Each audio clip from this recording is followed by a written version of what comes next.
मामा, मी घरात भांडण करून आलोय. आता 2 महिने तुझ्याकडेच राहणार आहे. अरे बादशा, तू कशाला टेन्शन घ्यायला लागलायस? आपल्या वरच्या रूम मध्ये एसी आहे.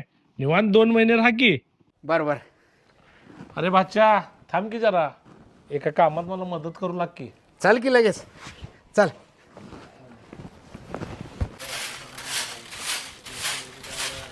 अरे बादशा, अलीकडे शेळ्या लईच हागा लागल्यात रे. त्याला काय होतं, मी काढतो की. अरे बादशा, आंब्याचं नारळाचं झाड लई सुकालंय रे. जरा पाणी घाल की एक एक बकेट.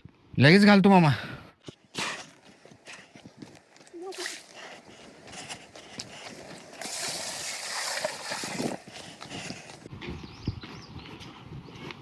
अरे भाचे, बोल की मामा. तुझ्या मामीनं कपडे काढायची विसरली बघ. एवढं काढून घडी घालून ठेव.